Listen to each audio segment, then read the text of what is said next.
GeM TV சப்ஸ்கிரைபர்ஸ்க்கு இந்த விஜய் அபிஷேக்கோட ஒரு ஸ்ட்ராங்கான வணக்கத்தை சொல்லிடுறேன். இன்றைக்கி நம்ம வந்து எதை பற்றி பேச போகிறோம் அப்படின்னு பார்த்தோம் அப்படின்னா, ஆகஸ்ட் 30ஆம் தேதி வெளிநாட்டு பயணம் சென்ற மு.க. ஸ்டாலின் அவர்கள் இன்றைக்கி செப்டம்பர் 8ஆம் தேதி வந்து நம்ம சென்னைக்கு வந்து வந்துட்டார். ஸோ இவர் எதுக்காக போனார் அப்படின்னு பார்த்தா, இன்வெஸ்டர்ஸை பிடிக்க போகிறோம், அதாவது வெளிநாட்டு கம்பெனி நம்ம இதுக்கு வந்து ஈர்க்க போகிறோம் அப்படின்னு சொல்லி போனாங்க.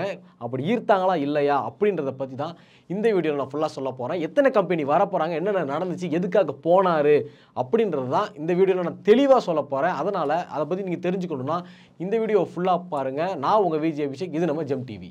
ஜெர்மனி பிரிட்டன் போன நம்மளோட மு.க. ஸ்டாலின் அவர்கள் வந்து இன்றைக்கி, அதாவது சென்னையில் வந்து செப்டம்பர் 8ஆம் தேதி வந்து தரையிறங்கியிருக்காரு. இவர் வந்தோடனே வந்து பார்த்தோம் அப்படின்னா, நம்மளோட கட்சி தொண்டர்கள், அதுக்கப்புறம் பார்த்தா நிர்வாகிகள், அமைச்சர்கள் எல்லாருமே ஆரவாரமாக அவரை வந்து வெல்கம் பண்ணாங்க அப்படின்னே சொல்லலாம். ஒரு சந்தோஷம் தெரிஞ்சு, ஏன்னா ஃபாரின்லேருந்து முதலமைச்சர் வந்துட்டார் அப்படின்னு சொல்லணும், ஒரு சந்தோஷத்தோடு அவர் வெல்கம் பண்ணியிருந்தாங்க. அது மட்டும் இல்லாமல் அதுக்கப்புறம் செய்தியாளரை வந்து சந்தித்த மு.க. ஸ்டாலின் அவர்கள் என்ன சொல்லியிருந்தார் அப்படின்னா, இது வந்து ஒரு வெற்றி பயணமாகவே அமைஞ்சிருக்கு அப்படின்னு சொல்லியிருக்காரு. இப்போ போன பயணம் வந்து உண்மையிலேயே ஒரு அருமையான பயணம், என்னால் மறக்க முடியாத பயணம். இதில் வந்து பார்த்தோன்னா ஏகப்பட்ட கம்பெனி வந்து உள்ளே இன்வால்வ் ஆகியிருக்காங்க. எதுக்கு அப்படின்னா, நம்ம தமிழ்நாட்டில் வந்து பார்த்தோம் அப்படின்னா, அவங்க வந்து நிறைய கம்பெனியை வந்து டெவலப் பண்ண போகிறாங்களாம், நிறைய கம்பெனி புதுசாக ஸ்டார்ட் பண்ண போகிறாங்களாம். கிட்டத்தட்ட 15,416 கோடி வந்து இதில் இன்வெஸ்ட் பண்ண போகிறாங்க. 15,416 கோடி இன்வெஸ்ட் பண்ணுறாங்க. இதனால் வந்து 17,613 பேருக்கு வந்து வேலை வாய்ப்பு கிடைக்க போகுது. அதாவது தமிழக மக்களுக்கு ஏகப்பட்ட பேர் படிச்சுட்டு வந்து எந்த ஒரு வேலையும் இல்லாமல் இருக்காங்களா, அதில் வந்து 17,613 பேருக்கு வேலை கிடைக்க போகுது அப்படின்னாலும் இது ஒரு உண்மையிலே நம்ம வந்து செலிப்ரேட் பண்ண வேண்டிய விஷயமா தான் இருக்குது.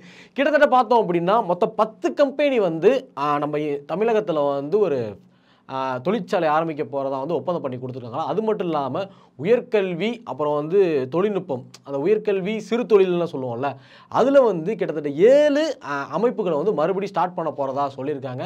இது வரைக்குமே 17 கம்பெனி நம்ம தமிழகத்தில் இருக்குது. அது வந்து மற்ற மாநிலத்துக்கு போகாமல் இங்கேயே வந்து நிறைய டெவலப் பண்ண போகிறதா வந்து ஒரு ஷூரிட்டி கொடுத்துருக்காங்க. அதுக்கான அக்ரிமெண்ட் சைன் எல்லாமே பண்ணிட்டாங்க. இப்போ வந்து மு.க. ஸ்டாலின் அவர் வந்து இப்போ ஃபாரின் போயிருக்காங்க, அதாவது இன்வெஸ்டர்ஸை பிடிக்கிறதுக்கு ஒரு சுற்றுப்பயணம் போயிருக்காங்க அப்படின்னு சொன்னோன்னே ஏகப்பட்ட பேர் வந்து ஒரு கலாய்க்க தான் செஞ்சாங்க அப்படின்னு சொல்லலாம். இவர் வந்து நாட்டோட வளர்ச்சிக்கு போனாரா, வீட்டோட வளர்ச்சிக்கு போனாரா அப்படின்னு ஒரு கூட்டம் சொன்னாங்க. இன்னொரு கூட்டம் வந்து அவருக்கு வந்து கேன்சரு, அதனால போயிருக்காரு, ட்ரீட்மெண்ட்டுக்கு போயிருக்காரு அப்படின்னு சொன்னாங்க. எல்லார் மூக்கையும் உடைக்கிற மாதிரி தான் மு.க. ஸ்டாலின் அவர்கள் வந்து இந்த ஒரு பதிவை கொடுத்துருக்காங்க. அது மட்டும் இல்லாமல் செய்தியாளர்கள் கண்டு பேசினவர் என்ன சொல்லியிருந்தார் அப்படின்னா, நான் வந்து ஃபாரின் போகிறேன்னு சொன்ன உடனே வந்து எல்லோரும் என்ன சொன்னாங்கன்னா, இவர் வந்து ஏமாத்துறாரு, சும்மா போகிறாரு, இங்கே இருக்கிற இதே வச்சு, அதாவது இங்கே இருக்கிற கம்பெனிலே பேசி டெவலப் பண்ணலாமே, இவருக்கு ஃபாரின்லாம் போகிறாரு அப்படின்னு சொல்லி அறிவுபூர்வமாக பேசுகிற மாதிரி முட்டாள்தனமாக பேசியிருந்தாங்க எல்லாருமே.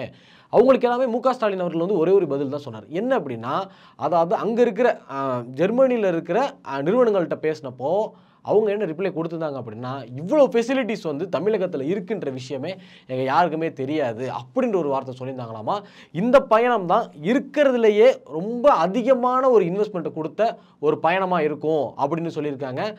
இது வரைக்கும் பார்த்தோம் அப்படின்னா, அந்த டிஆர்பி ராஜா அப்படின்ற அமைச்சர் தான் இவரோட போயிருந்தார், மு.க. ஸ்டாலின் அவர் கூட போயிருந்தார். அவர் போனதுனால வந்து ஒரு சுறுசுறுப்பான அமைச்சராக அவர் இருக்காரு அப்படின்றது நிரூபிச்சிட்டோம் அப்படின்னு நிரூபிச்சிட்டாரு அப்படின்றது வந்து நம்ம மு.க. ஸ்டாலின் அவர்கள் சொல்லியிருந்தாங்க. இந்த பயணம் உண்மையிலே ஒரு சிறந்த ஒரு வெற்றி பயணமாக இருக்கும் அப்படின்னு சொல்லிட்டு அங்கே நடந்த நிகழ்வுகளை வந்து நிறையவே அவர் வந்து நமக்கு ஷேர் பண்ணியிருக்காரு.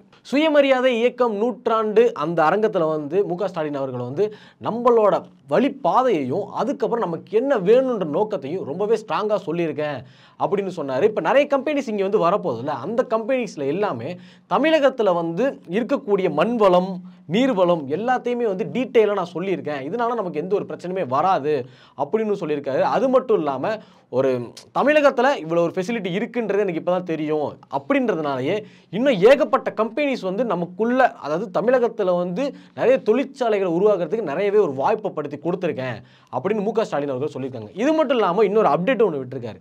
என்ன அப்படின்னா, வர 11ஆம் தேதி வந்து ஒசூர் சொல்கிறாராமா. எதுக்காக அப்படின்னா, கிட்டத்தட்ட 2,000 கோடிக்கு வந்து அங்கே இருக்கிற டெல்டா எலக்ட்ரானிக்ஸ் அப்படின்ற ஒரு தொழிற்சாலையில் அந்த ஒர்க்கர்ஸ் எல்லாமே தங்குறதுக்கு ஒரு விடுதியை வந்து ஓப்பன் பண்ணுறதுக்காக போகிறாங்க.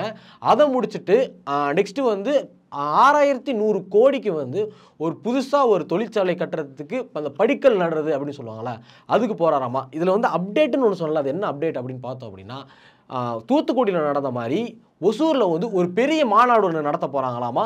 அதுக்கு வந்து பலாயிரம் கோடி இன்வெஸ்ட் பண்ணுறதுக்காக நிறைய இன்வெஸ்டர்ஸ் வராங்க அப்படின்னு சொல்லியிருக்காங்க. ஸோ விஜய் மாநாடு போய் இப்போ வந்து மு.க. ஸ்டாலின் அவர்களோட மாநாடு வந்து ஒசூரில் ஸ்டார்ட் ஆக போகுது. அது எப்படி சொல்கிறதுனா, ஒரு சிஎம்மோட மாநாடு அப்படின்றது வந்து இன்னுமே ஒரு ரொம்ப பயங்கரமாகவே இருக்கும்.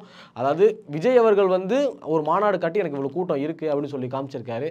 அப்போ இந்த மாநாட்டில் வந்து இவர் எவ்வளோ கூட்டம் இருக்குது அப்படின்னு காட்ட போகிறாரு போல். ஸோ ரொம்பவே ஒரு, ஏன்னா எலெக்ஷன்ன்றது ரொம்பவே நெருங்கி வந்துட்டுருக்கு. அந்தந்த கட்சிக்காரவங்க எல்லாருமே அவங்கவுங்க கூட்டத்தையுமே அவங்க தொண்டரையுமே எனக்கு இவ்வளோ பவர் இருக்குது அப்படின்னு சொல்லி காட்டிகிட்டு இருக்காங்க. அதில் வந்து மு.க. ஸ்டாலின் அவர்கள் என்னென்ன பேச போகிறாரு அப்படின்றதான் நம்ம எல்லாருமே யோசிக்கக்கூடிய ஒரு விஷயமா இருக்குது.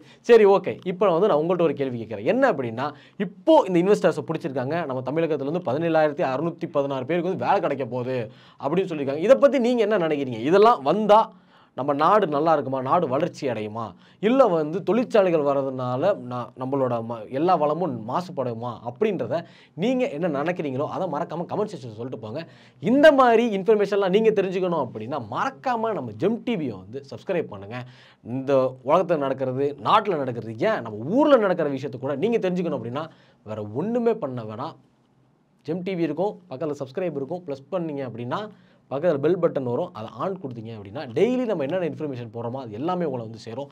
அத்தோட இந்த கண்டென்ட்டை நான் முடிச்சுட்டு டேக் கேர், பாய் பாய் சொல்லிடுறேன். இத்தோட இந்த வீடியோ முடிச்சிருவோம். Signing off, Vijay Abhishek.